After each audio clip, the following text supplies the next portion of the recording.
누가 봐도 노숙자 같았습니다. 바렌 점퍼, 해진 슬리퍼, 폴더폰 하나. 매일같이 같은 시간, 같은 자리에서 말없이 커피를 마시던 한 노인. 알바들은 그를 슬쩍 피했고 손님들은 그 옆자리를 꺼렸습니다. 그런데 어느 날 카페 사장이 그 노인 앞에 다가가 고개를 깊이 숙였습니다. 그 순간 사람들의 시선이 완전히 달라졌습니다. 서울 강남구 도곡동 새벽 6시 반. 바렌 청색 점퍼와 낡은 슬리퍼. 정용태는 오늘도 컨테이너에서 나와 골목길을 조용히 걸었습니다. 늘 그랬듯 말없이 말이죠. 82세의 나이에도 허리는 곱고 걸음걸이에는 묘한 품격이 배어 있었어요. 하지만 그 누구도 그를 주목하지 않았습니다. 그저 이른 아침을 깨우는 또 하나의 그림자일 뿐이었거든요. 컨테이너 앞에는 손수 만든 나무 의자가 하나 놓여 있었습니다. 정용태는 그 의자에 앉아 보온병에서 커피를 따라 마시며 하루를 시작했어요. 이것이 그의 일상이었습니다. 도곡동에서 가장 조용한 2천억 자산가의 평범한 아침이었죠. 아무도 모르는 고요한 시간, 정용태에게는 가장 소중한 순간이었어요. 멀리서 새들이 지저귀고 바람이 나뭇잎을 흔드는 소리가 들렸습니다. 그는 이런 평온함 속에서 하루를 시작하는 것을 좋아했거든요. 시간이 흐르자 건물 곳곳에서 사람들이 나타나기 시작했습니다. 직장인들은 바쁜 걸음으로 지나가고 상인들은 가게 문을 열었어요. 그 중에서도 1층 카페는 가장 먼저 불이 켜졌습니다. 아, 또 왔네. 정말 매일 저기 앉아 있어. 카페 안에서 들려오는 목소리였어요. 유가영이 앞치마를 매며 투덜거리고 있었습니다. 25살의 그녀는 대학 졸업 후 취업에 실패해 이곳에서 아르바이트를 하고 있었어요. 매일 아침 그 자리에 앉아 있는 정용태를 보며 불편해했죠. 저 할아버지 여기 살아? 맨날 저기 앉아서 뭐 하는 거야? 손님들도 이상하게 생각하던데. 동료 알바생이 고개를 저으며 대답했습니다. 글쎄 노숙자 같기도 하고. 저 컨테이너에서 나오는 거 봤거든. 아침마다 거기서 나와서 저 자리에 앉아. 유가영의 표정이 더욱 찌푸려졌어요. 깔끔한 강남 카페 앞에 매일 앉아있는 노인의 모습이 영 마음에 들지 않았습니다. 게다가 손님들도 수군거리기 시작했거든요. 저분 누구세요? 매일 저기 계시던데. 좀 이상하지 않아요? 혹시 노숙자 아닌가요? 여기 강남인데 저런 분이 계시면 좀 그렇네요. 카페 이미지에도 안 좋을 것 같은데요. 이런 말들이 들릴 때마다 유가영은 괜히 창피했습니다. 고급스러운 강남 카페에서 일하는 자신의 이미지가 떨어지는 것 같았거든요. 취업도 안 되는 상황에서 이 아르바이트라도 잃으면 안 되는데 손님들이 불편해하면 어떻게 하나 싶었어요. 그날도 정용태는 평소처럼 나무 의자에 앉아 커피를 마시고 있었습니다. 따뜻한 햇살이 그의 얼굴을 비추자 깊게 패인 주름 사이로 온화한 미소가 스며들었어요. 그는 하늘을 바라보며 무언가 생각에 잠겨 있었습니다. 아마도 세상을 떠난 아내를 그리워하고 있는 것 같았어요. 하지만 카페 안에서는 다른 분위기였습니다. 유가영은 점점 더 신경이 쓰였어요. 정말 매일 저러시네.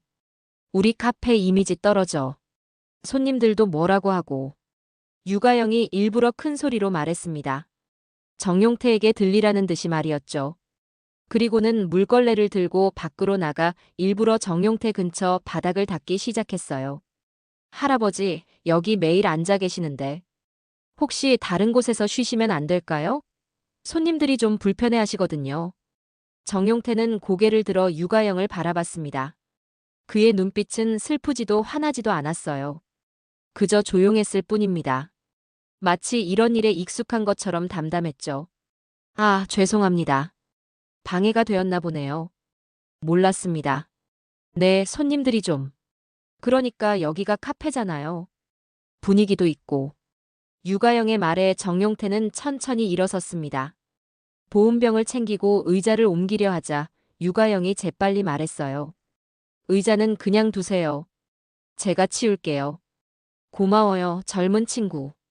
정용태는 짧게 인사하고 컨테이너 쪽으로 걸어갔습니다. 그의 뒷모습을 바라보던 유가영은 왠지 모를 찜찜함을 느꼈지만 곧 그 감정을 떨쳐냈어요. 자신이 옳은 일을 했다고 생각했거든요.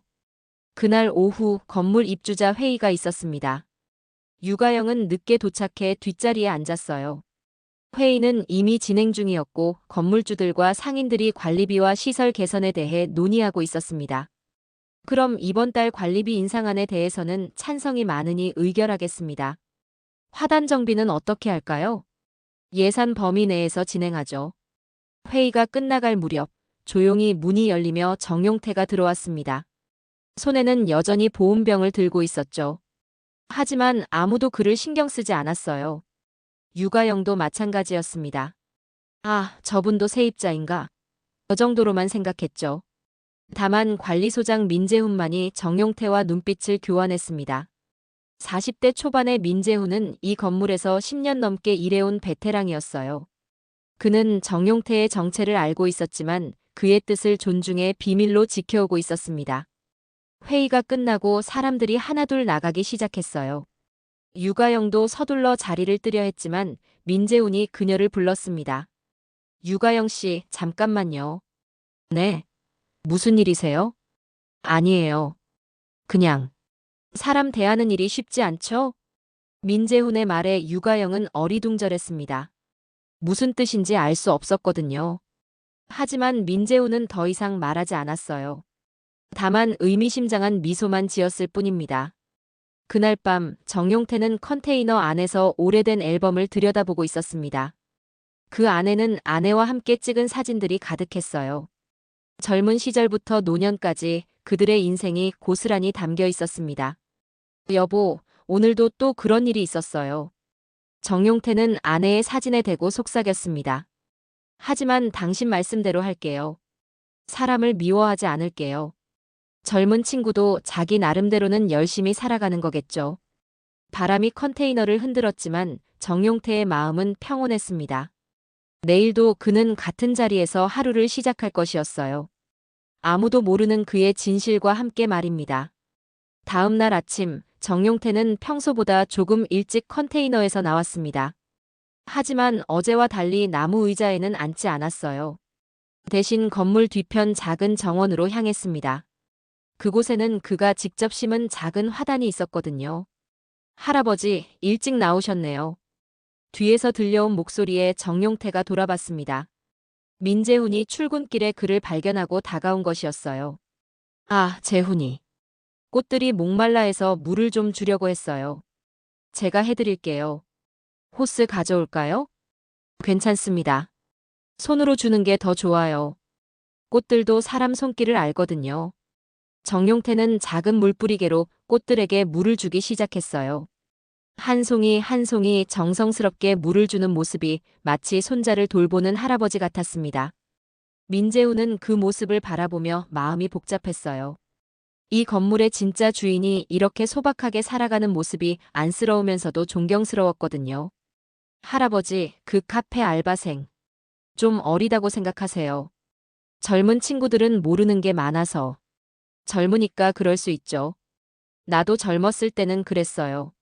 세상을 다 아는 줄 알았거든. 정용태의 말에 민재훈은 고개를 저었습니다. 하지만 더 이상 말하지는 않았어요.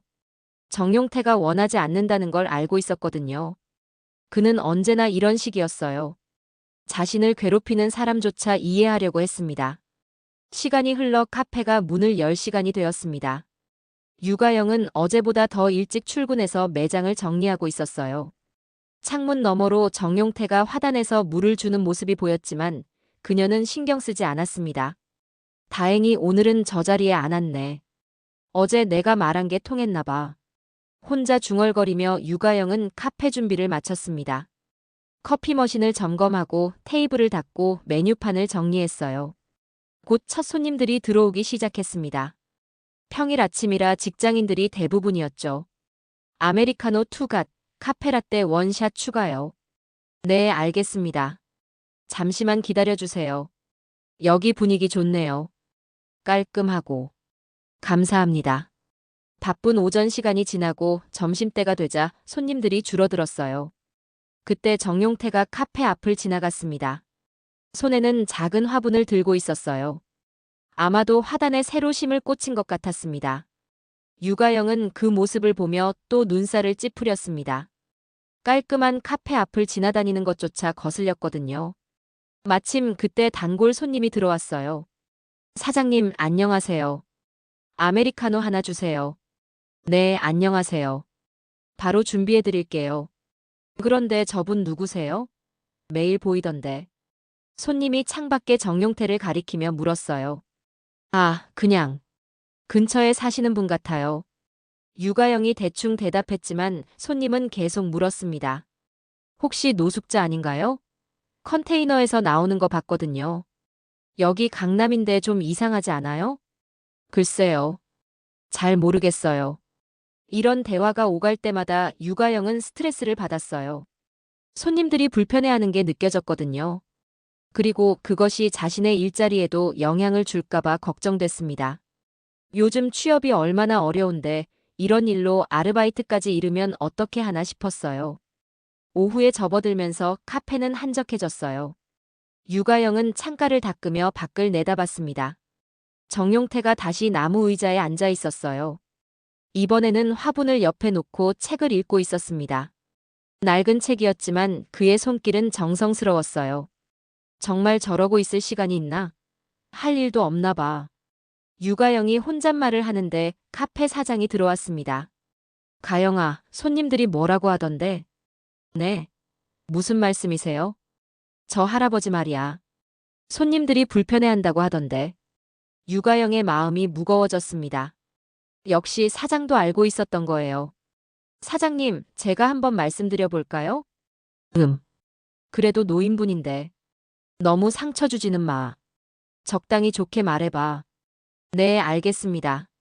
사장이 나간 후 유가영은 밖으로 나갔습니다. 정용태는 여전히 책을 읽고 있었어요. 제목을 보니 시집이었습니다. 82세의 나이에도 시를 읽는다니 조금 의외였어요. 할아버지. 정용태가 고개를 들었습니다. 죄송한데요, 손님들이 좀. 그러니까 여기 앉아 계시면 불편해하시는 분들이 있어서요. 아, 그래요? 그렇다면 어쩔 수 없네요. 네. 그래서 혹시 다른 곳에서. 알겠습니다. 배려가 부족했네요. 정용태는 책을 덮고 일어났어요. 하지만 이번에는 화분도 함께 들고 갔습니다. 유가영은 그 모습을 보며 묘한 기분이 들었어요. 뭔가 잘못된 것 같은 느낌이었죠. 하지만 곧 그 생각을 떨쳐냈습니다. 저녁 시간이 되자 건물 곳곳에 불이 켜지기 시작했습니다. 유가영은 퇴근 준비를 하며 창밖을 내다봤어요. 정용태의 컨테이너에서도 작은 불빛이 새어나오고 있었습니다. 저분도 저렇게 혼자 사시나? 문득 그런 생각이 들었어요. 혼자 사는 것이 어떤 건지 유가영도 알고 있었거든요. 가족들과 떨어져 서울에서 혼자 살아가는 자신의 처지와 겹쳐 보였습니다. 외로울 텐데 매일 저렇게 혼자 책을 읽고 꽃에 물을 주며 시간을 보내는 게 쓸쓸해 보였어요. 하지만 곧 그 생각을 떨쳐냈어요. 자신도 힘든데 남까지 신경 쓸 여유는 없었거든요. 당장 다음 달 월세도 걱정인데 말이에요. 그날 밤 정용태는 컨테이너 안에서 오래된 다이어리를 펼쳤습니다. 아내가 생전에 쓰던 것이었어요. 그는 가끔 이렇게 아내의 글을 읽으며 위로를 받곤 했습니다. 오늘 용태가 또 누군가를 도왔다. 이 사람은 정말 착해도 너무 착하다. 그래도 좋다. 우리가 가진 것들, 사람을 위해 쓰는 게 맞다. 돈은 결국 사람 마음을 따뜻하게 하는 데 써야 의미가 있다. 아내의 글씨를 따라가며 정용태는 미소를 지었습니다. 그리고 펜을 들어 오늘 있었던 일을 적기 시작했어요. 오늘도 젊은 친구가 힘들어하는 것 같다. 아마 생활이 어려운 모양이다. 눈빛을 보니 걱정이 많아 보였다. 언제 기회가 되면 도와주고 싶다. 당신이 그랬듯이 말이다. 하지만 성급하게 나서면 안 되겠다. 때를 기다려야지. 바깥에서는 늦은 시간까지 사람들의 발걸음 소리가 들렸습니다. 각자의 삶을 살아가는 사람들이었죠. 누군가는 퇴근길이고 누군가는 야근을 마치고 집으로 향하는 길일 테고. 정용태는 그 소리를 들으며 평안히 잠들었습니다. 한편 유가영은 자신의 원룸에서 취업 사이트를 들여다보고 있었어요. 아르바이트만으로는 생활이 빠듯했고 정규직을 찾아야 했거든요. 하지만 연락 오는 곳은 없었습니다. 스펙도 별로고 경험도 부족하니 당연한 일이었어요. 언제까지 이렇게 살아야 하나? 친구들은 다 취업했는데 나만 이러고 있네. 한숨을 내쉬며 유가영은 노트북을 덮었습니다. 내일도 카페에서 똑같은 하루를 보내야 했어요. 그리고 그 와중에 또 그 노인을 만나게 될 것이었습니다. 두 사람은 같은 하늘 아래 잠들었지만 서로에 대해 아는 것은 아무것도 없었어요. 하지만 운명은 이미 그들을 엮어가고 있었습니다.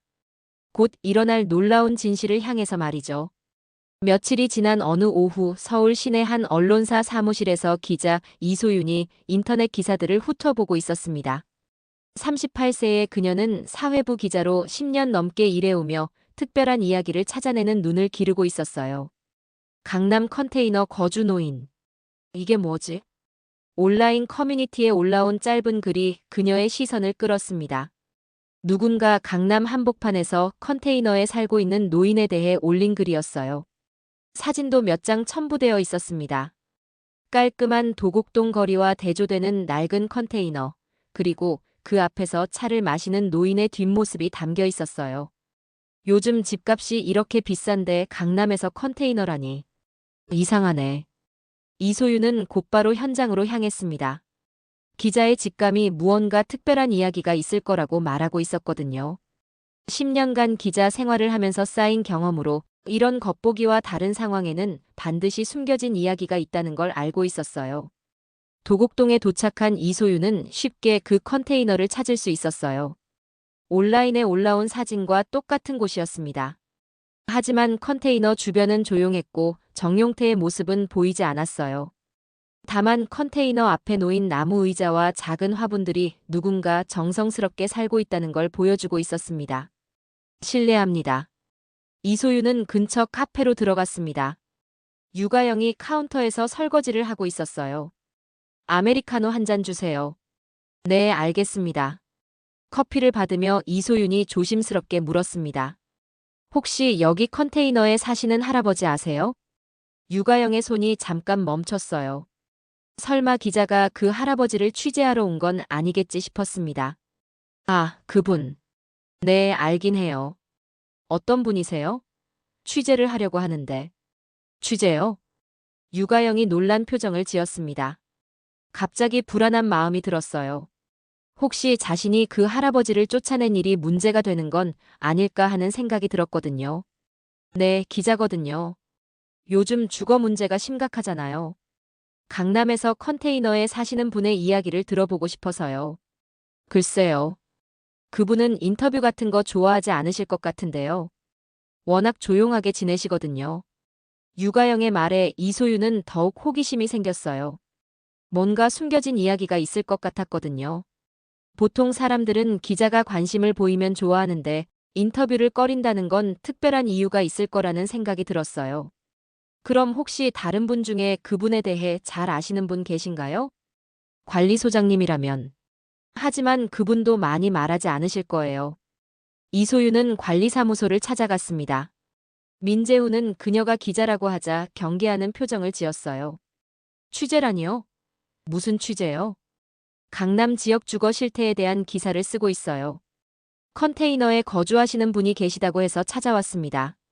아, 그분 말씀이시군요. 민재우는 잠깐 고민했습니다.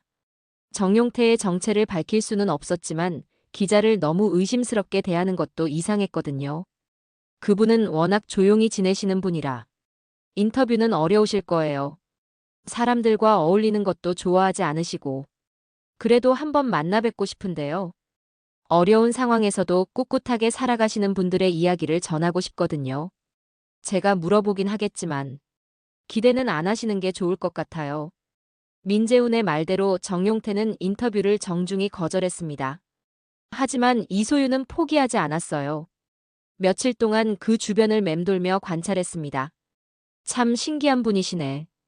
이소유는 정용태의 일상을 지켜보며 놀랐어요. 컨테이너에 살면서도 품위를 잃지 않는 모습, 화단을 가꾸는 정성, 그리고 무엇보다 사람들의 시선에 개의치 않는 여유로움이 인상적이었거든요. 보통 이런 상황에 처한 사람들은 위축되거나 자포자기하는 경우가 많은데 이 노인은 달랐어요. 매일 아침 같은 시간에 일어나서 화단에 물을 주고 나무 의자에 앉아 책을 읽거나 차를 마시며 시간을 보냈습니다. 가끔 동네 고양이들이 다가오면 준비해둔 사료를 주기도 했어요. 그런 모습들이 단순한 노숙자와는 확실히 달라 보였습니다. 혹시 노숙자가 아닐 수도 있겠는데? 기자의 직감이 다시 한번 발동했습니다. 이소유는 좀 더 깊이 파고들기로 했어요. 며칠 후 이소유는 건물 세입자 중 한 명과 우연히 마주쳤습니다. 2층에서 작은 사무실을 운영하는 사업가였어요. 기자님이세요? 무슨 취재를 하시는 거예요? 컨테이너에 거주하시는 분에 대해서요. 주거 실태 관련 기사를 쓰고 있어서. 그러자 그 사업가가 웃음을 터뜨렸습니다. 컨테이너 거주자요? 그분이 거주자라니. 기자님, 정말 모르고 계시는군요. 무슨 뜻이세요? 기자님, 그분이 누군지 모르시는군요. 사업가는 주변을 둘러보더니 목소리를 낮췄어요. 그분 여기 주인이에요. 건물 주인. 네. 주인이라니요? 이소윤의 머릿속이 복잡해졌습니다. 컨테이너에 사는 노숙자라고 생각했던 사람이 건물주라니 전혀 예상하지 못한 이야기였어요. 정확히 어떤 뜻인가요? 글쎄요, 제가 정확히 아는 건 아니지만 이 근처 건물 여러 채를 소유하고 계신다고 들었어요. 관리소장님한테 들은 이야기인데 정말인가요? 저도 확실하지는 않아요. 하지만 가끔 건물 관련 일로 관리소에 가면 그분이 계시거든요. 처음엔 저도 몰랐는데 이소유는 그 말을 듣고 충격을 받았어요. 컨테이너에 사는 노숙자라고 생각했던 정용태가 사실은 건물주라는 것이었거든요. 이건 완전히 다른 차원의 이야기였어요. 정말 확실한가요? 한번 등기부등본 열람해보세요. 그럼 확실히 아실 거예요. 이소유는 곧바로 등기부등본을 열람해봤습니다. 그리고 그곳에서 놀라운 사실을 발견했어요. 정용태. 정말이네. 등기부등본에 따르면 정용태는 이 건물뿐만 아니라 도곡동, 청담동, 압구정동 일대의 건물 10채를 소유하고 있었습니다. 그야말로 강남 일대의 대지주였던 거예요. 건물 가치만 따져도 수천억 원은 좋게 될 것 같았습니다. 이게 어떻게 된 일이지? 그런 부자가 왜 컨테이너에서 살고 있는 거야? 이소유는 더 자세한 조사에 착수했습니다. 정용태의 과거를 추적해보니 그는 젊은 시절 기계장비업으로 성공한 사업가였어요. 가난한 집안에서 태어나 독학으로 기계를 배우고 작은 공장에서 시작해 큰 회사로 키운 입지전적인 인물이었습니다. 사업 수완이 뛰어나 부동산 투자에도 성공해 현재의 재산을 축적한 것으로 보였어요. 그런데 왜 컨테이너에서 살고 있는 거지? 이소유는 정용태의 아내에 대한 정보도 찾아봤어요. 2년 전에 세상을 떠난 것으로 나타났습니다.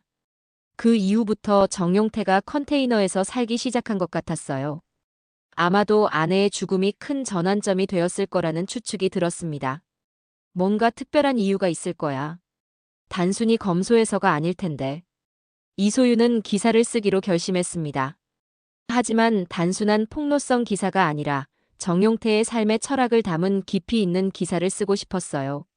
물질 만능주의 시대의 진정한 부의 의미가 무엇인지 생각해 볼 기회를 주고 싶었거든요. 그날 저녁 이소유는 다시 한번 정용태를 찾아갔습니다. 컨테이너 앞에서 그가 나타나기를 기다렸어요. 할아버지. 정용태가 산책에서 돌아오자 이소윤이 다가갔습니다. 또 오셨네요. 끈질기시네. 할아버지, 제가 알게 됐어요. 할아버지가 누구신지. 정용태의 표정이 잠깐 굳어졌습니다. 이런 날이 올 줄 알고 있었지만 막상 닥치니 당황스러웠어요. 뭘 아셨다는 거죠? 이 근처 건물들의 소유주시라는 것을. 그리고 엄청난 재산을 가지고 계시다는 것도.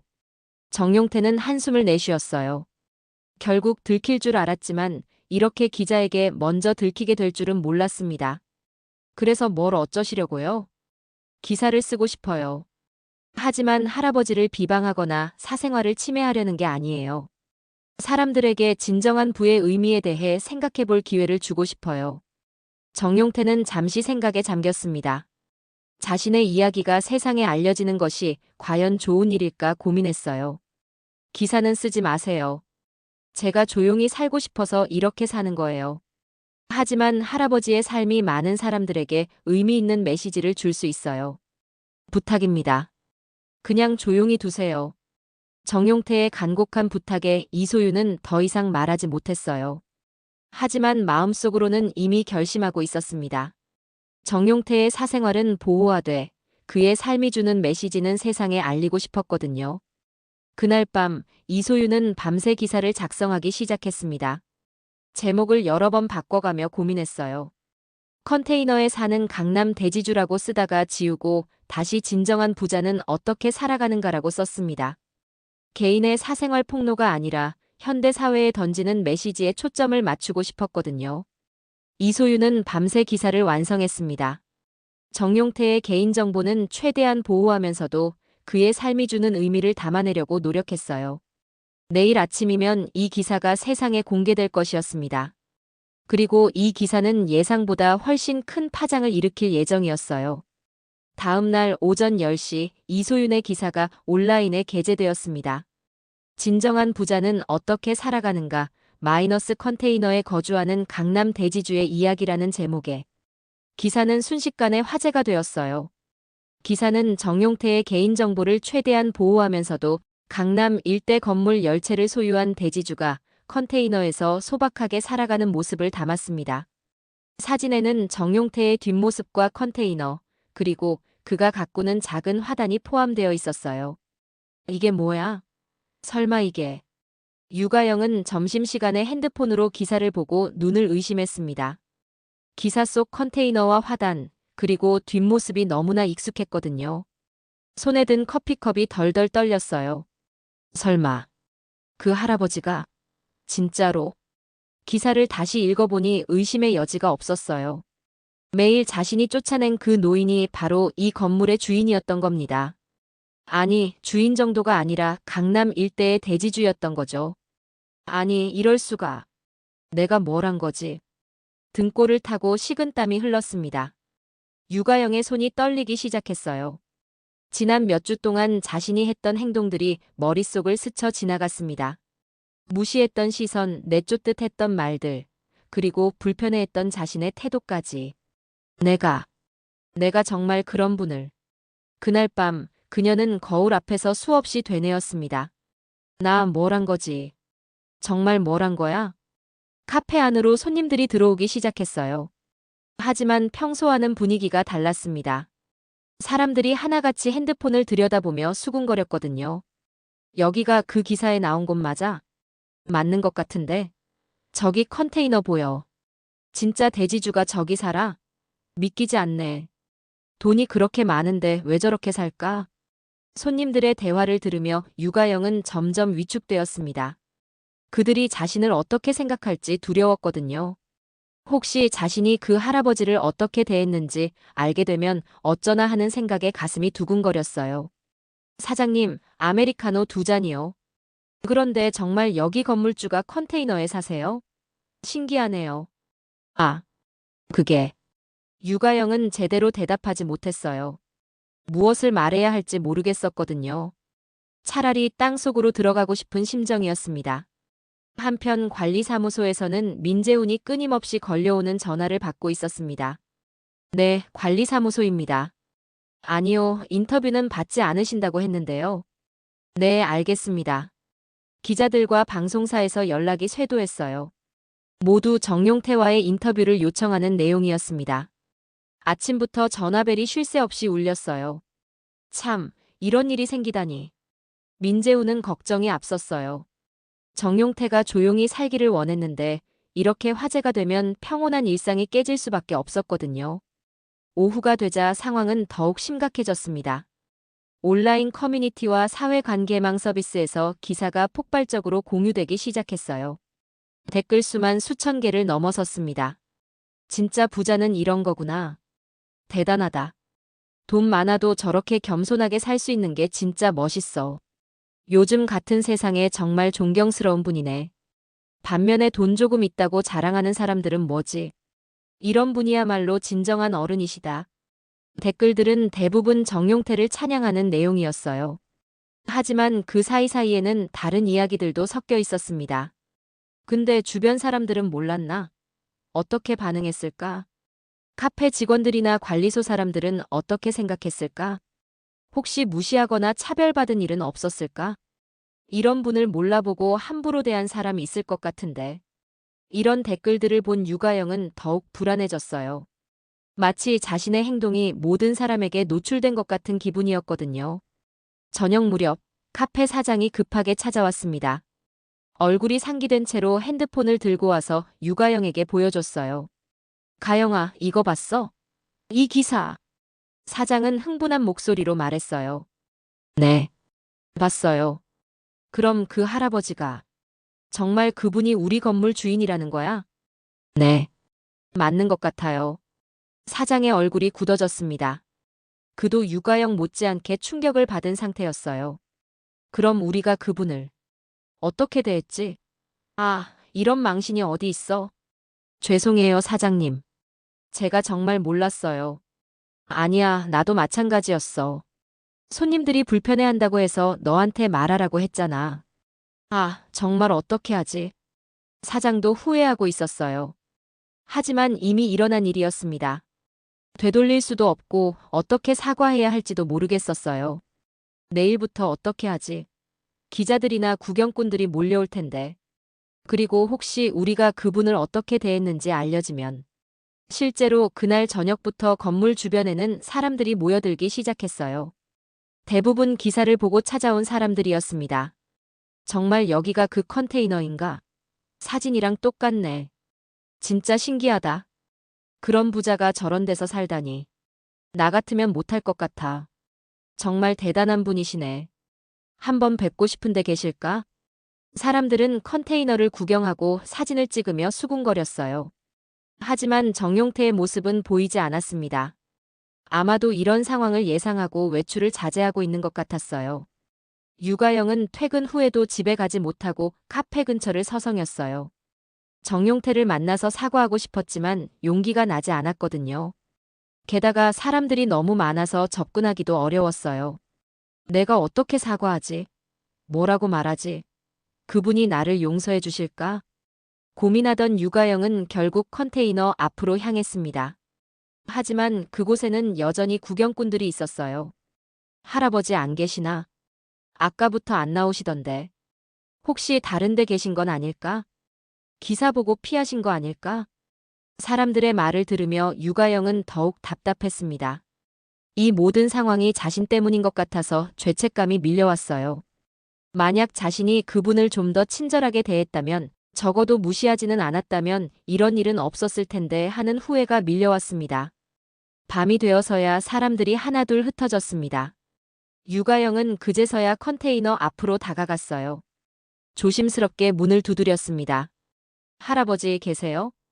안에서 작은 불빛이 새어나오는 걸 보니 계신 것 같았습니다. 할아버지, 저예요. 카페에서 일하는. 알고 있어요. 컨테이너 안에서 정용태의 목소리가 들렸어요. 평소와 다름없이 차분한 목소리였지만 왠지 피곤해 보였습니다. 죄송해요. 정말 몰랐어요. 할아버지가 그런 분이신 줄. 뭘 몰랐다는 거죠? 할아버지가. 그러니까 이 건물이. 유가영은 말이 나오지 않았어요. 어떻게 표현해야 할지 모르겠었거든요. 들어오세요. 정용태가 문을 열어줬습니다. 컨테이너 안은 생각보다 깔끔하고 정돈되어 있었어요. 하지만 정말 소박했습니다. 비싼 가구나 장식품은 하나도 없었고 필요한 것들만 최소한으로 갖춰져 있었어요. 앉으세요. 정용태는 유가영에게 의자를 내줬어요.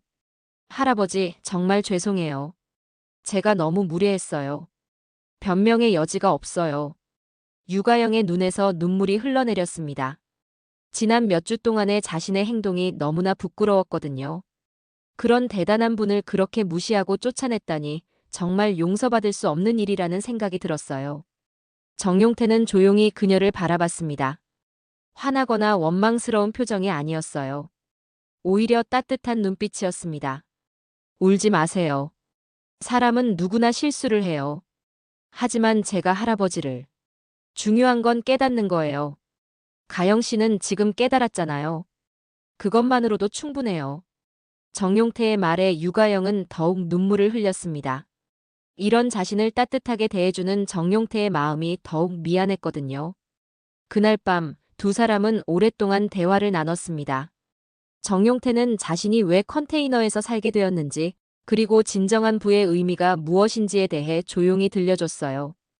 유가영은 그 이야기를 들으며 많은 것을 배웠습니다. 정말 중요한 것이 무엇인지, 사람을 어떻게 대해야 하는지에 대해서 말이죠.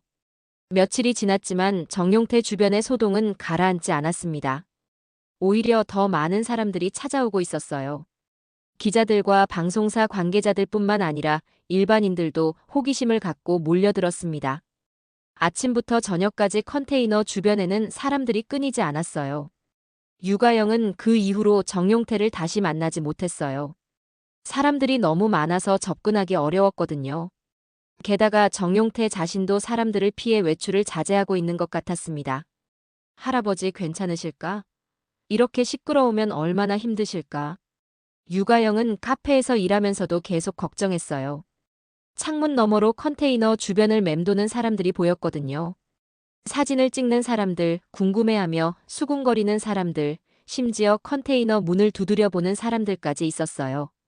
가영 씨, 주문 받아주세요. 동료의 부름에 유가영은 정신을 차렸습니다. 카페는 평소보다 더 바빴어요. 기사 때문에 이곳을 찾는 사람들이 늘었거든요. 여기가 그 기사에 나온 카페죠? 그 할아버지 자주 보셨어요? 네. 뵌 적은 있어요. 어떤 분이시던가요? 정말 소박하시나요? 이런 질문들을 받을 때마다 유가영은 괴로웠습니다.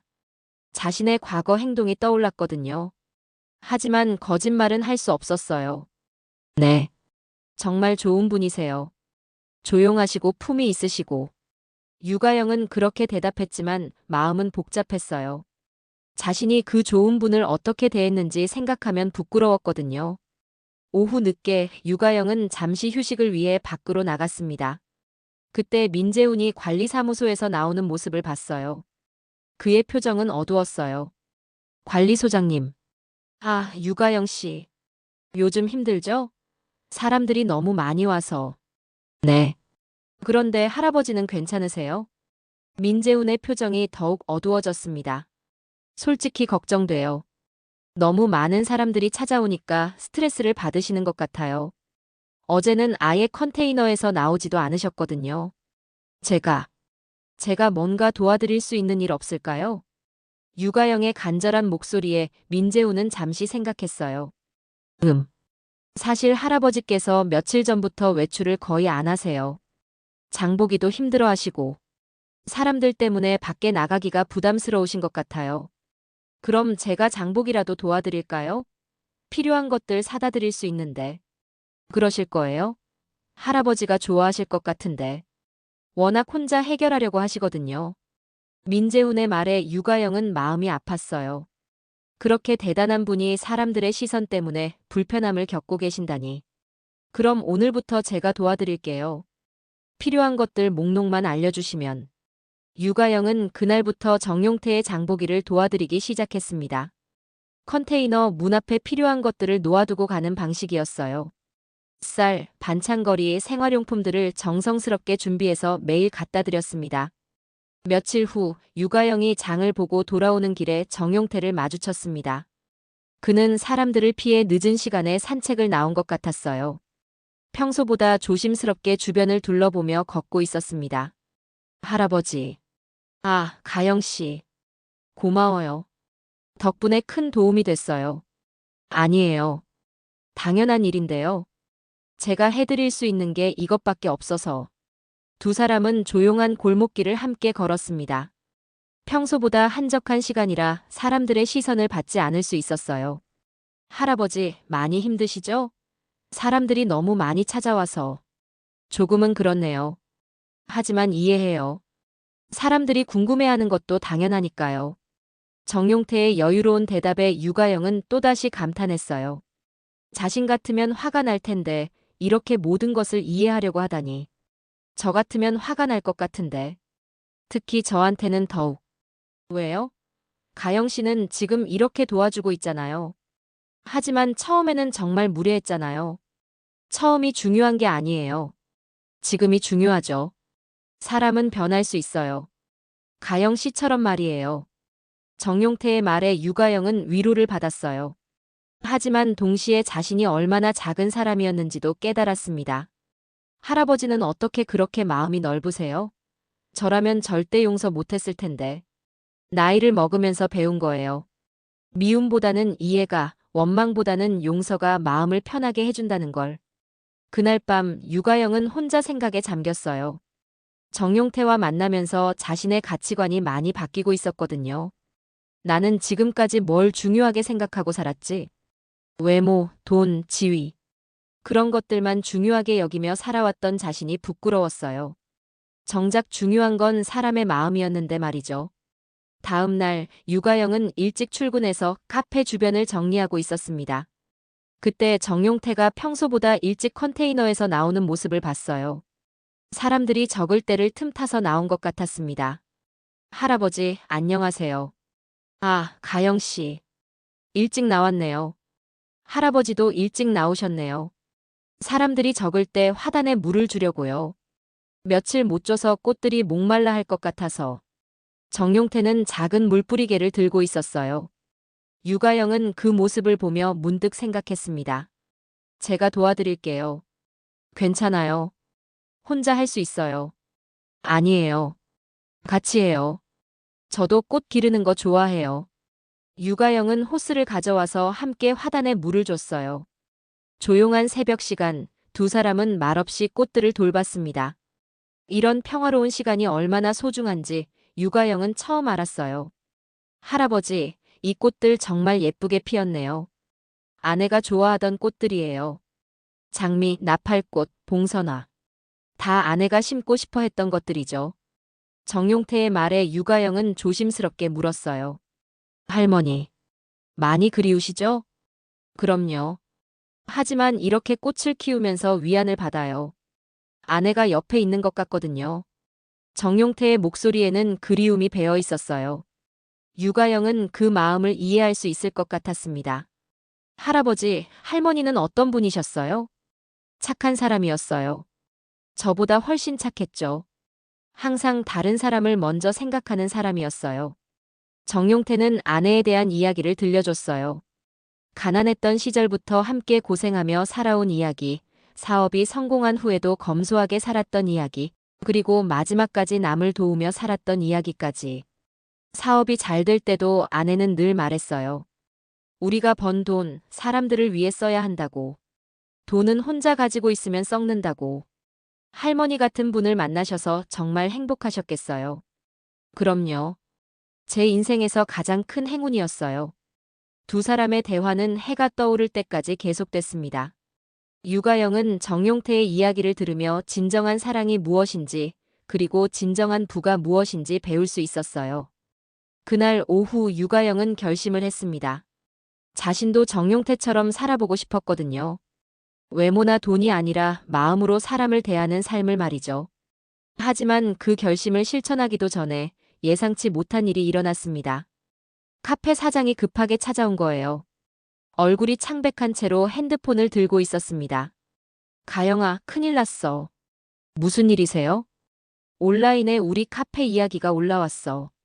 그 할아버지를 어떻게 대했는지에 대한 글이. 유가영의 얼굴이 하얗게 질렸습니다. 가장 두려워했던 일이 벌어진 거예요. 누가 그런 글을. 모르겠어. 하지만 사람들이 엄청 화내고 있어. 카페 리뷰에도 악플이 달리기 시작했고. 유가영은 급하게 핸드폰으로 확인해 봤어요. 정말로 자신들이 정용태를 어떻게 대했는지에 대한 글이 여러 커뮤니티에 올라와 있었습니다. 누군가 목격한 내용을 자세히 써놓은 것 같았어요. 강남 대지주를 노숙자 취급한 카페. 돈 많은 줄 알았으면 친절했을 것들. 이런 카페는 망해야 한다. 직원들 교육부터 다시 시켜라. 사람을 겉모습으로 판단하는 전형적인 케이스. 악플들이 쏟아지고 있었어요. 카페 평점도 순식간에 바닥으로 떨어졌습니다. 유가영은 눈앞이 캄캄했습니다. 이제 어떻게 하지? 손님들이 안 올 텐데. 사장도 당황한 기색이 역력했어요. 이런 온라인 여론의 힘이 얼마나 무서운지 알고 있었거든요. 그날 저녁 실제로 카페를 찾는 손님들이 눈에 띄게 줄어들었어요. 평소 같으면 북적거릴 시간인데도 한산했습니다. 유가영은 하루 종일 죄책감과 불안감에 시달려야 했어요. 온라인상의 비난은 걷잡을 수 없이 퍼져나갔습니다. 카페의 평점은 급격히 떨어졌고 손님들도 눈에 띄게 줄어들었어요. 유가영은 하루하루가 지옥 같았습니다. 매일 아침 출근길에도 사람들의 시선이 따가웠고 카페에서 일할 때도 손님들의 수군거림이 들렸어요. 저기가 그 카페 아니야? 그 할아버지 무시한. 정말 몰상식하네. 사람을 돈으로 판단하다니. 이런 데서 커피 마시고 싶지 않아. 이런 말들이 귓전을 맴돌았습니다. 유가영은 점점 위축되어 갔어요. 가영아, 미안하지만. 사장은 며칠을 고민하다가 결국 유가영을 불렀어요. 표정이 어두웠습니다. 네, 사장님. 당분간 쉬는 게 어떨까? 상황이 좀 진정될 때까지. 지금 상황으로는 손님들이 너무 불편해해서. 유가영은 예상했던 말이었지만 막상 들으니 무너지는 기분이었어요. 취업도 안 되는 상황에서 아르바이트마저 잃게 된 거죠. 알겠어요, 사장님. 죄송해요. 정말 죄송해요. 아니야, 내 잘못만은 아니야. 나도 마찬가지였으니까. 하지만 지금은 어쩔 수 없어. 하지만 그 말이 큰 위로가 되지는 않았어요. 유가영은 짐을 정리하며 눈물을 참았습니다. 동료들도 미안하다는 표정으로 그녀를 바라봤지만 뭐라고 위로의 말을 해야 할지 몰라 했어요. 퇴근길, 유가영은 정용태의 컨테이너 앞을 지나갔어요. 평소보다 주변이 조용했습니다. 온라인 논란 때문에 구경꾼들도 줄어든 것 같았어요. 사람들이 카페를 비난하는 동안 정작 정용태에 대한 관심은 시들해진 거죠. 할아버지께 인사라도 드리고 가야지. 유가영은 컨테이너 문을 두드렸지만 대답이 없었어요. 하지만 평소처럼 문 앞에 작은 쪽지를 남겼습니다. 할아버지, 저 때문에 또 시끄러워져서 죄송해요. 당분간 일을 쉬게 됐어요. 그동안 정말 감사했습니다. 할아버지께서 보여주신 따뜻함을 잊지 않겠어요. 그날 밤 유가영은 자신의 원룸에서 앞으로 무엇을 해야 할지 고민했어요. 일자리를 잃은 것도 문제였지만 더 큰 문제는 마음의 상처였습니다.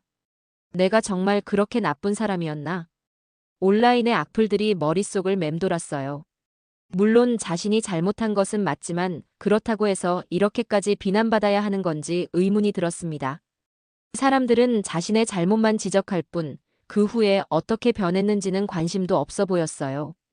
며칠 후 유가영은 집 앞에서 택배를 받았어요. 보내는 사람 이름이 없는 이상한 택배였습니다. 뭐지? 주문한 것도 없는데. 안을 열어보니 정성스럽게 손으로 쓴 편지 한 통이 들어 있었어요. 글씨를 보는 순간 정용태의 편지라는 걸 알 수 있었습니다. 가영 씨에게. 요즘 많이 힘드시죠? 온라인에 올라온 글들을 봤어요. 사람들이 너무 과하게 반응하는 것 같아서 마음이 아팠습니다. 가영 씨는 나쁜 사람이 아니에요. 처음에는 저를 오해했지만 나중에는 진심으로 도와주려고 했잖아요. 그게 더 중요한 거예요. 사람은 실수할 수 있어요. 하지만 그 실수를 깨닫고 변하려고 노력하는 게 진짜 중요한 거죠. 사람들의 시선 때문에 너무 위축되지 마세요. 가영 씨의 진짜 마음을 아는 사람들이 있으니까요. 저처럼 말이에요. 작은 선물을 준비했어요. 부담 갖지 마시고 받아주세요. 새로운 시작을 위한 응원의 마음입니다. 정용태 올림. 편지와 함께 봉투 하나가 들어 있었어요. 안에는 카페 임대차 계약서가 들어 있었습니다. 이게 뭐지? 계약서를 자세히 보니 놀라운 내용이었어요. 그 카페를 1년간 무상으로 임대해준다는 내용이었습니다. 임차인은 유가영으로 되어 있었어요. 뿐만 아니라 인테리어 비용과 운영 자금까지 지원해주겠다는 내용도 포함되어 있었습니다. 할아버지가 이걸 나를 그렇게 무시했는데도 유가영은 믿을 수 없었어요. 자신을 그렇게 무시했는데 오히려 이런 큰 선물을 해주다니. 손이 떨렸고 눈물이 쏟아졌습니다. 급하게 컨테이너로 달려간 유가영은 문을 두드렸습니다. 할아버지, 할아버지. 하지만 아무리 불러도 대답이 없었어요. 이상하다 싶어 민재훈을 찾아갔습니다. 관리소장님, 할아버지 어디 가신 거예요? 오늘 아침에 짐을 정리하시더니 어디론가 가셨어요. 민재훈의 말에 유가영은 당황했어요. 어디로요? 언제 돌아오신대요? 모르겠어요. 그냥 잠시 다른 곳에 있겠다고만 하시고 연락처도 안 남기시고. 혹시 제 때문인가요? 온라인 때문에? 아닐 거예요. 할아버지는 그런 분이 아니거든요. 아마 다른 이유가 있으실 거예요. 하지만 민재훈도 확신하지는 못했어요. 최근에 너무 많은 일들이 일어났거든요. 그날 밤 유가영은 컨테이너 앞에서 오래 기다렸습니다. 혹시 정용태가 돌아올까 해서였어요. 하지만 밤이 깊어도 그는 나타나지 않았습니다. 며칠이 지나도 정용태의 소식은 없었어요. 유가영은 매일 컨테이너를 확인했지만 여전히 비어 있었습니다. 그러면서도 계속 화단에 물을 주고 주변을 깨끗하게 정리했어요. 정용태가 돌아왔을 때 좋은 모습으로 맞이하고 싶었거든요. 그러던 어느 날 유가영은 컨테이너 문 앞에서 작은 상자를 발견했어요. 자신의 이름이 적혀 있었습니다. 아마도 정용태가 떠나기 전에 준비해둔 것 같았어요. 상자 안에는 오래된 휴대폰이 하나 들어 있었어요. 그리고 쪽지가 하나 있었습니다. 이 휴대폰 안에 제 아내의 목소리가 녹음되어 있어요. 가영 씨에게 들려주고 싶었던 말이 있어요. 아내가 살아생전에 늘 하던 말인데 가영 씨께도 도움이 될 것 같아서요. 유가영은 떨리는 손으로 휴대폰을 켰습니다. 녹음 파일이 하나 있었어요. 재생 버튼을 누르자 따뜻한 여자의 목소리가 흘러나왔습니다. 여보, 우리가 돈을 많이 벌었지만 그게 우리를 행복하게 해준 건 아니야. 진짜 우리를 행복하게 해준 건 사람들이었어. 우리를 사랑해준 사람들, 우리가 도와준 사람들. 그 마음들이 진짜 부자로 만들어준 거야. 여보도 그렇게 살아야 해요. 우리가 가진 것들, 결국은 사람 마음을 위해 쓰는 거야. 돈은 혼자 가지고 있으면 의미가 없어. 사람들과 나누고 사람들을 따뜻하게 해줄 때 비로소 가치가 있는 거지. 아내의 목소리는 따뜻하고 온화했어요. 마치 유가영에게 직접 말하는 것 같았습니다. 유가영은 그 목소리를 들으며 눈물을 흘렸어요. 정용태가 왜 그렇게 살아가는지, 그리고 왜 자신에게 이런 선물을 해주었는지 이해할 수 있었거든요. 할아버지, 할머니. 유가영은 그제야 정용태의 진심을 완전히 이해했습니다. 그는 단순히 부자가 아니라 마음이 부자인 사람이었어요. 그리고 그 마음의 불을 다른 사람들과 나누며 살아가는 사람이었습니다. 그날 밤 유가영은 중요한 결정을 했습니다. 정용태가 준 카페를 받아들이되 그의 뜻에 맞게 운영하기로 한 거예요. 돈을 위해서가 아니라 사람들의 마음을 위해서 말이죠. 하지만 여전히 정용태의 행방은 알 수 없었어요. 유가영은 그가 언젠가 돌아오기를 기다리며 자신만의 방식으로 그에게 감사를 표현하기로 했습니다. 다음 날부터 유가영은 카페 운영 준비를 시작했어요. 하지만 이번에는 달랐습니다. 모든 사람을 차별 없이 대하겠다는 마음으로 준비했거든요. 카페 문에는 작은 팻말을 걸었습니다. 모든 분을 따뜻하게 맞이하는 카페입니다. 외모나 차림새가 아닌 마음을 보겠습니다. 이것이 유가영이 정용태에게 배운 가장 소중한 교훈이었어요. 그리고 그를 기다리는 방법이기도 했습니다. 일주일 후 유가영이 운영하는 새로운 카페가 문을 열었습니다. 온라인 논란 때문에 걱정이 많았지만 뜻밖에도 많은 사람들이 찾아왔어요. 하지만 이번에는 이전과 다른 분위기였습니다. 정말 여기가 그 카페예요? 새로 바뀐 거죠? 네, 맞아요. 제가 운영하게 됐어요. 첫 손님들은 대부분 호기심으로 찾아온 사람들이었어요. 온라인에서 논란이 된 그 카페가 어떻게 바뀌었는지 궁금해했거든요. 어서 오세요. 편하게 앉으세요. 유가영의 밝은 미소와 진심 어린 인사에 손님들은 놀랐어요. 온라인에서 봤던 모습과는 전혀 달랐거든요. 차갑고 무관심해 보였던 직원이 이렇게 따뜻하게 변할 수 있다니 신기했어요. 커피 정말 맛있네요. 정성이 느껴져요. 감사해요. 한 잔 한 잔 마음을 담아서 내렸거든요. 카페는 점점 입소문을 타기 시작했어요. 맛있는 커피와 따뜻한 서비스 때문에 단골들이 생기기 시작한 거예요. 무엇보다 유가영이 모든 손님을 차별 없이 대하는 모습이 인상적이었습니다. 한편 이소윤 기자는 정용태의 실종 소식을 들었어요. 자신의 기사 때문에 이런 일이 일어난 건 아닌지 걱정됐습니다. 내가 너무 성급했나? 그분의 평온한 삶을 망친 건 아닐까? 며칠을 고민한 끝에 이소윤은 다른 방식으로 접근하기로 했습니다. 정용태에 대한 후속 기사가 아니라 그의 삶이 주는 교훈에 대한 칼럼을 쓰기로 한 거예요. 진정한 부자는 어떻게 살아가는가, 마이너스 우리가 놓치고 있는 것들. 제목을 정한 이소윤은 밤새 글을 써내려가기 시작했습니다. 며칠 전 저는 한 분의 특별한 삶을 소개했습니다. 강남 일대에서 건물 여러 채를 소유하면서도 컨테이너에서 소박하게 살아가시는 분의 이야기였죠. 그 기사 이후 많은 일들이 일어났습니다. 사람들의 관심이 쏟아졌고 때로는 과도한 반응들도 있었어요. 하지만 정작 중요한 것을 우리가 놓치고 있는 건 아닐까요? 그분이 우리에게 보여주신 것은 단순히 검소한 삶이 아닙니다. 사람을 대하는 진심, 물질보다 마음을 중요시하는 가치관, 그리고 조용히 베푸는 선행이었어요. 우리는 너무 자주 사람을 겉모습으로 판단합니다. 옷차림, 직업, 재산. 이런 것들로 사람의 가치를 매기죠. 하지만 진짜 중요한 건 그 사람의 마음이 아닐까요? 그분께서 컨테이너에서 살아가시는 이유를 저는 완전히 이해할 수 없습니다. 하지만 한 가지는 확실해요. 그분은 진정한 부자이시라는 것을요. 마음의 부자 말입니다. 그리고 그분을 처음에는 오해했지만 나중에 진심으로 도우려 했던 한 젊은 여성의 이야기도 우리에게 교훈을 줍니다. 실수는 누구나 할 수 있어요. 중요한 건 그 실수를 깨닫고 변하려고 노력하는 것이죠. 이소윤은 밤새 칼럼을 완성했어요. 정용태를 직접적으로 언급하지 않으면서도 그의 삶이 주는 메시지를 담으려고 노력했습니다. 다음 날 칼럼이 게재되자 또다시 큰 반향이 일었어요. 하지만 이번에는 분위기가 달랐습니다. 사람들이 자신을 돌아보는 계기가 된 것 같았거든요. 나도 사람을 겉모습으로 판단하고 있었나? 반성하게 되네. 정말 중요한 게 뭔지 생각해보게 된다. 돈보다 마음이 진짜 부라는 말이 와닿는다. 그 카페 직원도 변했다니 대단하네. 실수를 인정하고 변하는 게 쉽지 않은데. 댓글들도 이전과는 다른 분위기였어요. 자성의 목소리들이 많았습니다. 유가영도 그 칼럼을 읽었어요. 그리고 더욱 확신했습니다. 자신이 지금 하고 있는 일이 옳다는 것을요. 할아버지가 가르쳐 주신 대로 살아야지. 카페는 날마다 발전했어요.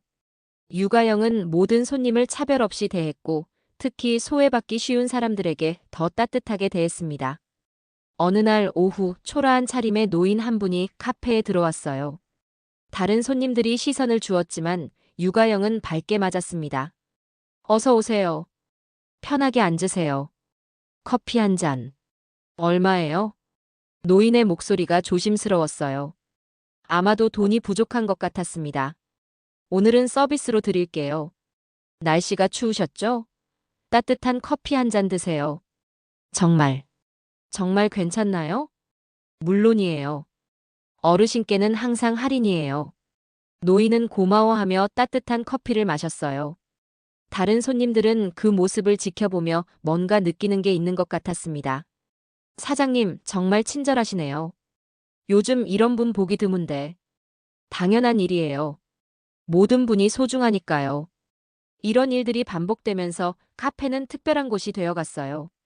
사람들이 서로를 따뜻하게 대하는 공간이 된 거죠. 젊은 직장인이 노인에게 자리를 양보하고 아이를 데리고 온 엄마에게 다른 손님이 장난감을 빌려주고 혼자 온 손님들끼리 자연스럽게 대화를 나누는 모습들이 일상이 되었어요. 한 달이 지날 무렵 유가영에게 예상치 못한 소식이 전해졌습니다. 민재훈이 찾아온 거예요. 가영 씨, 할아버지 소식이 있어요. 정말요? 어디 계세요? 괜찮으세요? 지방에 계시는데. 편지를 보내셨어요. 민재훈이 건넨 편지를 받은 유가영은 떨리는 마음으로 읽기 시작했습니다. 가영 씨께 카페가 잘 되어간다는 소식을 들었어요. 정말 기뻐요. 가영 씨가 제 마음을 이해해 주신 것 같아서 감사해요. 저는 잠시 조용한 곳에 있어요. 아내의 고향인 시골 마을에서 지내고 있답니다. 여기서도 작은 화단을 가꾸며 지내고 있어요. 사람들의 관심이 부담스러워서 피한 건 아니에요. 그냥 가영 씨 같은 분들이 스스로 깨달을 시간을 주고 싶었어요. 진정한 변화는 스스로 해야 하는 것이니까요. 가영 씨는 이미 그 변화를 이뤄내셨어요. 정말 자랑스러워요. 계속 그렇게 살아가세요.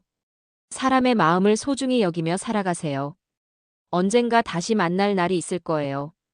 그때까지 건강하게 지내세요. 감사한 마음으로 정용태. 편지를 읽은 유가영은 눈물이 났어요. 정용태가 자신을 이해해주고 있다는 것이 너무 고마웠거든요. 할아버지, 정말 고마워요. 유가영은 그날 밤 정용태에게 답장을 썼어요.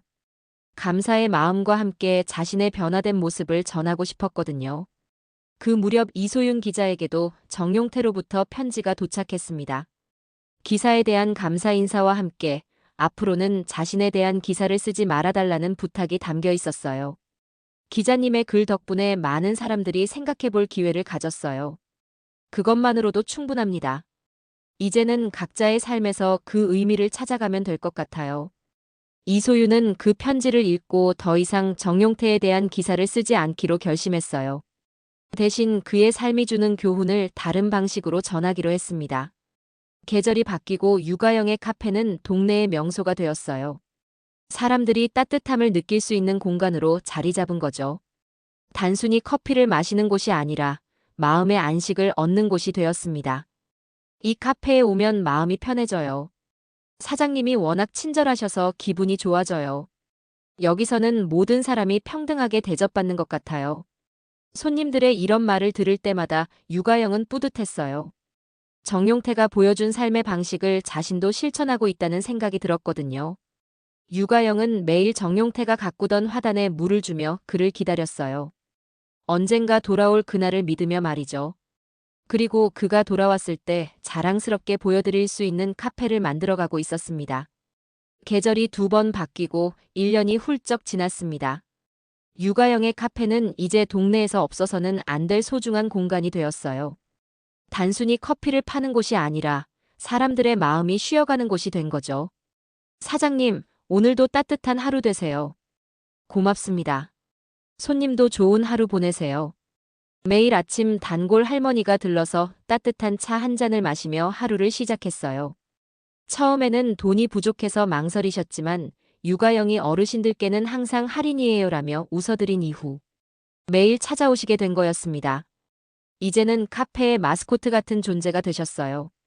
할머니, 오늘은 어떤 차 드실까요? 새로 들어온 꿀차가 있어요. 그래, 그걸로 주렴. 너 덕분에 매일이 즐거워. 제가 더 고마워요. 할머니가 계셔서 카페가 더 따뜻해져요. 오후 시간 유가영은 여전히 정용태가 가꾸던 화단에 물을 주고 있었어요. 꽃들은 계절마다 다른 모습으로 피어나며 그녀를 위로해 주었습니다. 장미, 나팔꽃, 봉선화. 정용태의 아내가 좋아했다던 꽃들이 여전히 아름답게 피어 있었어요. 할아버지 잘 지내고 계시죠? 할아버지가 심으신 꽃들이 정말 예쁘게 피었어요. 카페도 할아버지가 자랑스러워 하실 만큼 잘 되고 있고요. 혼자 중얼거리는 유가영의 목소리에는 그리움이 묻어 있었어요. 정용태로부터 가끔 안부 편지가 왔지만 직접 만나지는 못했거든요. 하지만 그가 언젠가 돌아올 거라는 믿음을 잃지 않았습니다. 그날도 평범한 하루가 지나가는 줄 알았습니다. 저녁 무렵 카페 문을 정리하며 마감 준비를 하고 있던 유가영의 눈에 익숙한 뒷모습이 보였어요. 설마 컨테이너 쪽으로 천천히 걸어가는 노인의 모습이었습니다. 비록 뒷모습이었지만 그 걸음걸이와 어깨의 선이 너무나 익숙했어요. 심장이 빨리 뛰기 시작했습니다. 할아버지. 유가영이 조심스럽게 부르자 그 노인이 천천히 돌아봤습니다. 정용태였어요. 1년 만에 보는 그의 모습은 더욱 온화해 보였어요. 가영 씨. 할아버지. 정말 할아버지시네요. 유가영은 달려가서 정용태를 반겼습니다. 눈물이 쏟아질 것 같았어요. 많이 보고 싶었어요. 정말 많이 보고 싶었어요. 어떻게 지내셨어요? 잘 지냈어요. 가영 씨는 어떻고요? 카페가 정말 잘 되어가고 있다면서요? 네, 할아버지 덕분이에요. 할아버지가 가르쳐 주신 대로 살려고 노력했어요. 정용태는 유가영이 운영하는 카페를 둘러봤습니다. 창문 너머로 보이는 따뜻한 불빛과 깔끔한 인테리어, 그리고 무엇보다 문에 걸린 작은 팻말이 그의 눈에 들어왔어요. 모든 분을 따뜻하게 맞이하는 카페입니다. 정말 좋은 카페가 됐네요. 마음이 따뜻해지는 것 같아요. 할아버지가 주신 기회잖아요. 정말 감사해요. 할아버지가 없었다면 이런 깨달음도, 이런 변화도 없었을 거예요. 아니에요. 가영 씨가 스스로 만들어낸 거예요. 저는 그냥 작은 계기를 제공했을 뿐이에요. 두 사람은 컨테이너 앞에 앉아 오랜 시간 대화를 나눴습니다.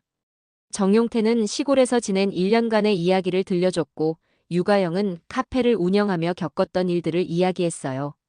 할아버지, 시골에서는 어떻게 지내셨어요? 아내의 고향 마을에서 지냈어요.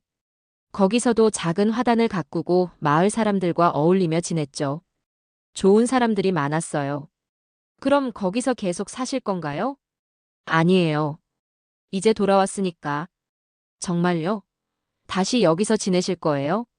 정용태는 잠시 생각하더니 미소를 지었어요. 가영 씨가 이렇게 잘 자리 잡았으니 이제 제가 있어야 할 곳을 새로 찾아봐야죠. 할아버지가 있어야 할 곳은 여기예요. 저희 곁이에요. 유가영의 진심 어린 말에 정용태는 감동했어요. 며칠 후 정용태는 중요한 결정을 내렸습니다. 하지만 유가영이 예상한 것과는 달랐어요. 가영 씨, 같이 갈래요? 네. 어디로요? 시골에 작은 카페를 열어보는 건 어때요? 도시 사람들도 가끔 찾아올 수 있고 그 마을 사람들에게도 따뜻한 공간을 만들어주는 거죠. 유가영은 깜짝 놀랐어요. 전혀 예상하지 못한 제안이었거든요. 하지만 여기 카페는 어떻게 해요? 이렇게 잘 되고 있는데. 믿을 만한 사람에게 맡기면 되죠. 가영 씨가 만들어 놓은 문화는 계속 이어질 거예요. 그리고 가영 씨가 배운 것들을 더 많은 사람들에게 전해줄 수 있어요. 정용태의 제안을 듣고 유가영은 며칠간 고민했어요. 도시에서의 안정된 생활을 포기하고 시골로 가는 것이 쉬운 결정은 아니었거든요. 하지만 정용태에게서 배울 것이 아직 많다고 생각했어요. 결국 유가영은 정용태와 함께 가기로 했습니다. 마지막 날, 동네 사람들이 유가영을 배웅하러 왔어요. 단골 할머니는 눈물을 글썽이며 인사했습니다. 사장님, 정말 가시는 거예요?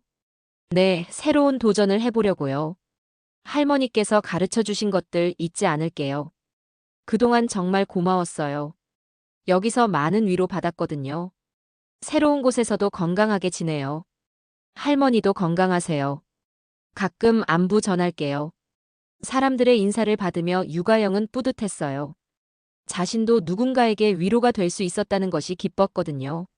정용태도 조용히 작별 인사를 나눴습니다. 민재훈은 눈물을 글썽이며 그를 배웅했어요. 할아버지, 건강하세요. 가끔 연락드릴게요. 재훈아, 그동안 정말 고마웠어. 너도 몸 조심하고. 할아버지 덕분에 많이 배웠어요. 진짜 어른이 뭔지 알게 됐어요. 그렇게 두 사람은 시골로 떠났습니다. 차 안에서 유가영이 물었어요. 할아버지, 후회 안 하세요? 강남의 건물들을 다 두고 떠나시는 거잖아요. 건물은 건물일 뿐이에요. 사람이 더 소중하죠. 그래도 엄청난 재산인데. 가영 씨, 진짜 부자가 뭔지 알아요? 정용태가 창밖을 바라보며 말했어요. 사람 냄새 나는 데서 살 수 있는 사람이 진짜 부자예요. 돈이 많아도 외로우면 가난한 거고, 돈이 적어도 따뜻한 사람들과 함께면 부자인 거죠. 차는 계속 시골길을 달렸습니다. 창밖으로는 넓은 들판과 작은 마을들이 지나갔어요. 몇 시간 후, 그들은 작은 시골 마을에 도착했습니다. 정용태의 아내가 태어난 곳이었어요. 여기가 우리가 새로 살 곳이에요. 마을 입구에는 작은 빈 건물이 하나 있었습니다.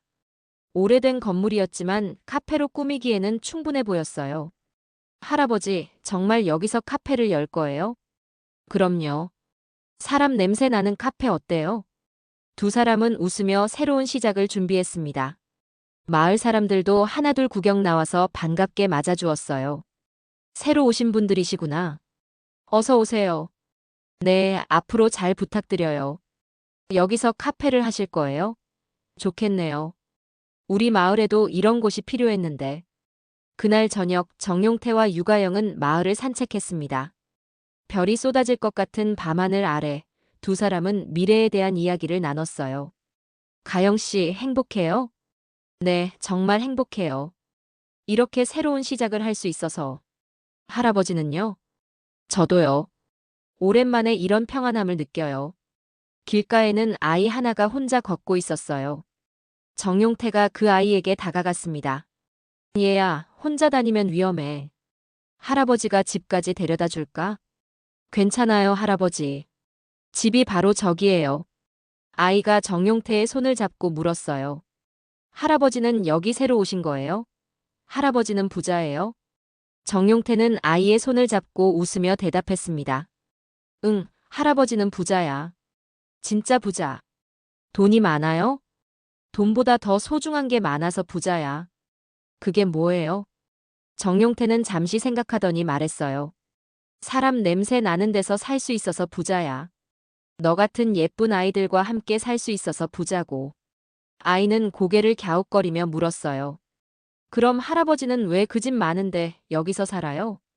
정용태는 하늘의 별들을 바라보며 대답했습니다. 그의 목소리는 확신에 차 있었어요. 사람 냄새 나는 데서 살아야 진짜 부자거든. 아이는 그 말을 완전히 이해했는지 모르지만 고개를 끄덕이며 집으로 뛰어갔어요. 유가영은 그 모습을 보며 미소 지었습니다.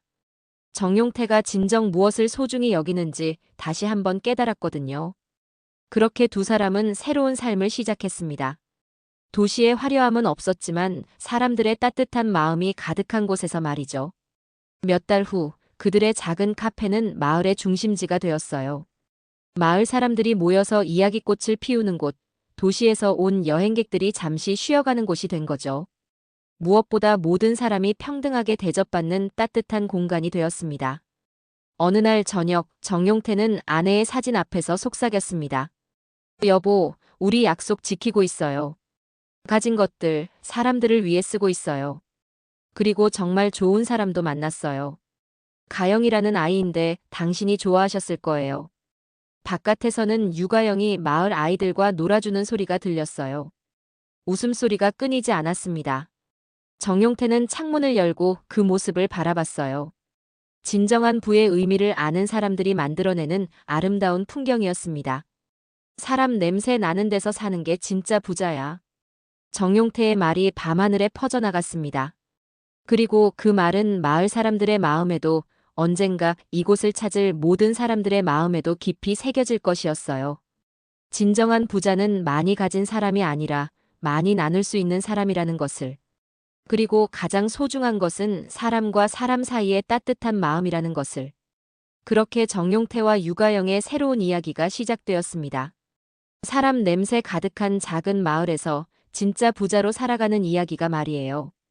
그들의 카페에는 항상 따뜻한 불빛이 켜져 있었고 그 불빛은 모든 사람을 차별 없이 맞이하는 따뜻한 마음을 상징하고 있었습니다. 사람들은 말합니다. 진짜 부자는 조용히 산다고. 하지만 그보다 더 중요한 건 진짜 사람은 남을 대하는 태도에서 드러난다는 사실입니다. 그날 이후 사람들은 그 노인을 더 이상 무시하지 않았습니다. 혹시 여러분도 겉모습만 보고 누군가를 판단했던 적 있으신가요? 그리고 여러분은 진짜 어른이란 어떤 사람이라 생각하시나요?